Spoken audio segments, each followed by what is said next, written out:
Shoshilinch yordamda keltirilgan 3 yoshli bola shifoxonada vafot etdi. Bu fojia ortida esa ko'plab jumboqli savollar paydo bo'ldi. Shifoxonaga og'ir ahvolda olib kelingan bolaning tanasidagi jarohatlar huquqni muhofaza qiluvchi organ xodimlarining e'tiborini tortadi. Dastlabki tergov ma'lumotiga ko'ra, Bulung'ur tumanida tug'ilgan 23 yoshli ayol ish izlab shaharga kelgan. U o'zidan 3 yosh kichik yigit bilan shar'iy nikoh asosida yashay boshlagan.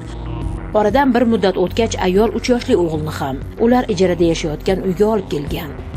Oradan atigi 10 kun o'tib, bola og'ir tan jarohatlari bilan shifoxonaning jonlantirish bo'limiga yetkazilgan. Shu yerda yashashni boshlaganmiz. 11-yanvar. Bo'ya ketmagan farzandchi? 31-yanvarda kelgan. Bu yerga shaharga onasi qo'lini olib kelgandi. 15-fevral kuni bu yerda ko'rpacha taxlangandi. Sushni boshladi bolacha.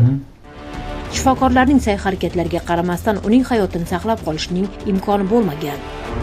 Sud tibbiy ekspertizasiga ko'ra, bolaning o'limiga o'tmas qattiq jism ta'sirida yetkazilgan yopiq miya jarohati, bosh miya lat yeyishi, miya pardalari ostiga qon quyilishi hamda ensa suyagining sinishi sabab bo'lgan. Tungi klubda tanishganman. Keyin birga kelishib, uy ijaraga olib birga yashashni boshlaganmiz, Motridda. Bola keyin birga yashashni boshlagan payti ba'zi vaqtlar bitta o'zi qolardi. Ishga chiqqan paytim menga to'g'ri kelmagan paytlar bu ham ishga chiqqan. Bir o'zi qolardi. Aybimga iqrorligimning ham sababi 3-4 marotaba haqiqatdan ham yengil bo'lsa ham tan jarohati yetkazganman. Qo'l ko'targanman.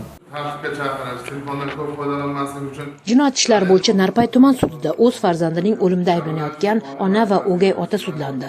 Sizlar mana tungi klubda ishlayman dedingiz. Nima ishlardi? Bu kishi uyda bolaga qarab turardi. Ayol sudda farzandi ko'p telefon ko'rgani uchun qaytarmoqchi bo'lganini aytdi. Mendan ham ko'proq bu kishini yaxshi ko'rardilar. Lekin birdaniga urush janjal shunaqa bo'lib qoldi-da. Telefon ko'p ko'rardi-da. Multfilmchilar o'shanda sal qaytarmoqchi bo'ldim, lekin endigina 20 yoshni qarshi olgan o'gay ota esa bolani urganini tan oldi. Ba'zan sohasida haqiqatdan ham 2-3 marta qo'l bilan urib, zararchi qismi bilan urganim to'g'ri. Bu ayblarimni to'liq iqrorman ayblarimga. Jabrlanuvchi sifatida ishtirok etgan marhum bolaning buvisi qizi va uning turmush o'rtog'iga nisbatan da'vosi borligini aytdi. Bog'chada yurardi bola, yaxshi edi.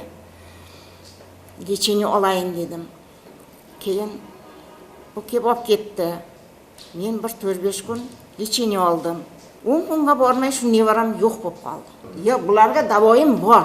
Men shunday azobda shu bolani o'limdan saqlab, shu bolani odam qildim. Shunchalik bo'ladi. Nima uchun ular shunday ahvolga solishdi? Sudda raislik qilgan sud raisi Bekzod Jumaboyev jinoyat ishi hujjatlarini tahlil qilib, so'nggi hukmni e'lon qildi. O'zbekiston Respublikasi Jinoyat kodeksining 126.1 moddasi 8-g band nazarda tutilgan jinoyat sodir etganlikda aybdor deb topilib, unga shu modda bilan 11 yil muddatga ozodlikdan mahrum qilish jazosi tayinlansin. Jazoni umumiy tartibda koloniyaga o'tash belgilansin. Sudning hukmi bilan o'z farzandiga shafqatsiz munosabatda bo'lgan ona ham umrining 8 yilini qamoqda o'tkazadigan bo'ldi. Mo'tabar Nurmuhammedova, Ozodbek Nurmuhammedov, Samarqanddan.